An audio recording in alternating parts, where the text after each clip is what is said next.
What's going on, guys? Welcome back sa D-Burst, and for this video we have another Beyblade X comparison, and this time it's going to be Hellsight.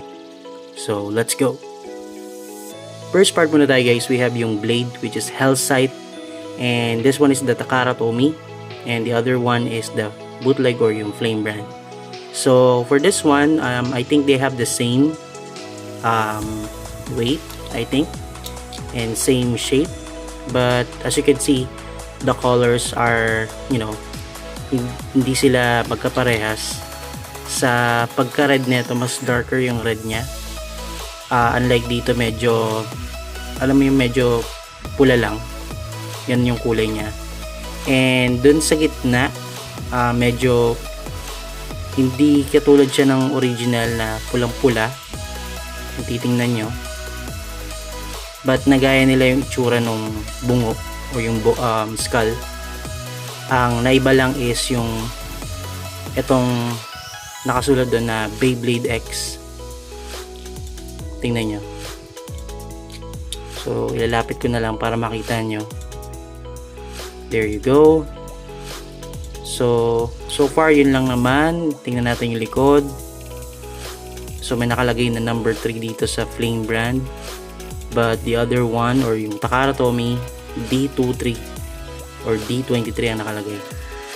So far yun lang naman. So let's check dun sa timbang nila. So Takara Tomy muna tayo, guys. This one is 32.67, while flame brand naman is 33.81. So I think this one is heavier than Takara Tomy. Yep, mas mabigat to. Next part naman natin, guys, we have yung ratchet. So ito yung 460. So tinawag siyang 460 is because meron siyang 4 corner and pabilog 60. Gets? Anyway, so ito yung sa Takara Tomy. Tingnan nyo na lang. Here you go. So nandun yung logo ng Tomy and made from Vietnam. Compatible siya for left and right. So far wala pang lumalabas na left spin na Beyblade X. Alright, and ito naman yung sa flame brand. So I think mas darker yung kulay nung flame brand. Kayo, sino mas darker na kulay para sa inyo? Is it yung Takara Tomy or yung flame brand? Para sa akin, ang nakikita ko dito is yung flame brand, but let me know dun sa comment section. So ito yung comparison ng flame brand sa Takara Tomy. So wala yung logo ng Tomy, kung saan siya gawa. And makikita nyo naman na may LR din. So left spin and right spin siya, pwede. The only difference is yung ginamit na tornilyo. Alright, there you go. So the difference compare sa other ratchet, ang pinagkakaiba nila is yung height. So I think they have the same height. Hindi ko lang sure. Siguro malalaman natin sa bigat. But yun lang naman so far. Punta na tayo sa scale. Takara Tomy, guys, this one is 6.33, while flame brand naman is 6.23 or 22. So mas mabigat yung Takara Tomy. Last part natin, guys, we have yung bit, which is taper. So ito yung sa Takara Tomy, and this one is the flame brand. So as you can see, makikita nyo na sa kulay na magkaiba yung sa Takara Tomy and flame brand. And as you can see naman na kahit paano nagaya nila yung shape. Not sure dun sa kung gaano karami yung itong mga nakausling plastic na yan, yung parang gear. And I think Takara Tomy is higher than flame brand. Not sure. Let's see.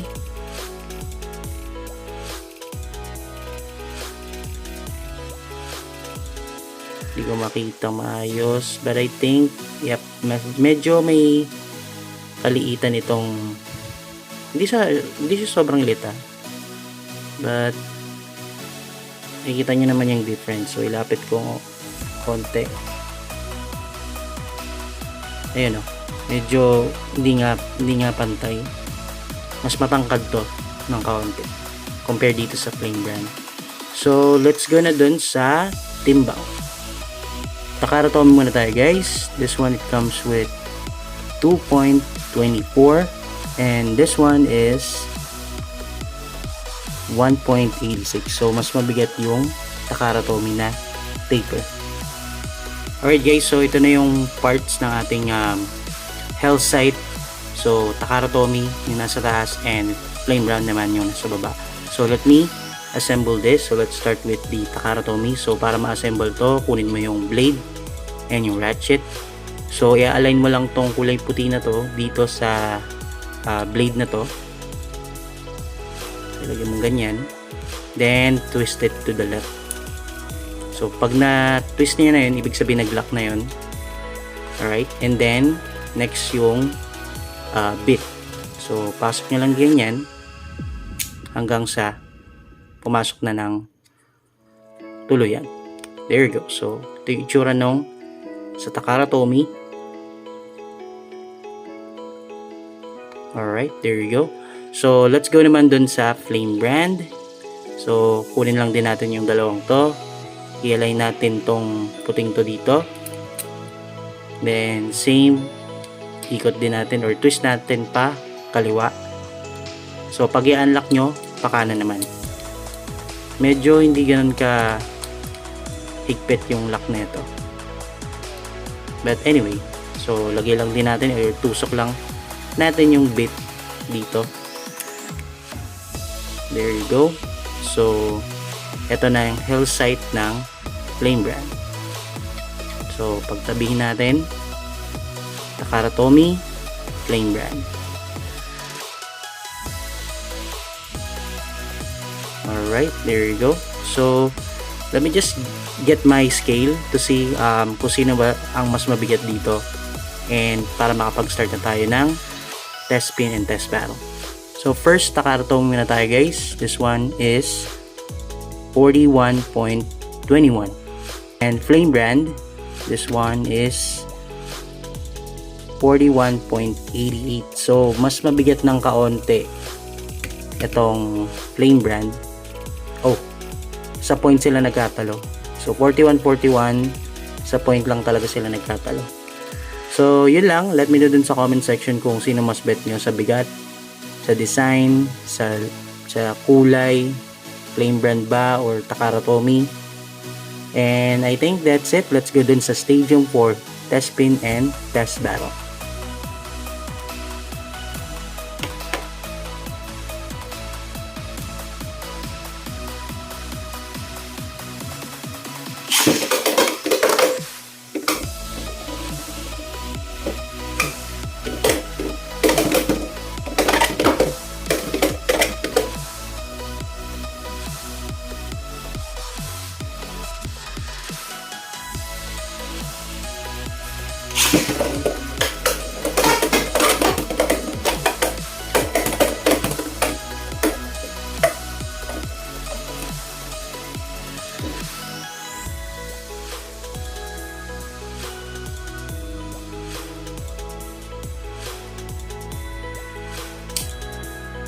Go.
So ayun na nga guys, I just want to show you guys kung ano yung nangyari sa laban nila.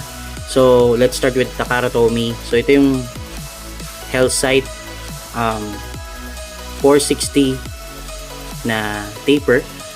So na-damage yung bit niya, tingnan nyo, may parang slice dito banda, and na-damage din also yung ratchet niya. As you can see, hindi na siya dark red or maroon, and so far yun lang naman yung nangyari sa kanya. Yung okay pa naman to, nalalak pa rin.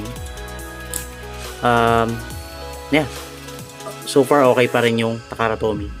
Now pagdating dun sa Flame Brand, okay naman siya. Medyo nagkakaroon lang ng natatanggal yung ano, yung medyo yung coated niya, yung kinote sa kanyang silver during laban, and wala namang damage dito sa bit, but pagdating sa ratchet may damage yan right here. And isa sa mga napansin ko during dun sa laban is maluwag na to, so hindi na siya masyadong nalalak ng maayos, and I think yun din yung nagko-cause ng burst neto. So I think maybe we have to tighten this one here, so that will fix the issue maybe. But yeah, I'll let you know kung ganun nga. But for now, let me know dun sa comment section kung ano masasabi nyo sa comparison na to sa laban, and kung sino ang mas bet nyo, Takara Tomy or kung Flame Brand. So yun lang naman guys, thank you for watching this video. See you sa next Beyblade X comparison. Have a great day and bye bye.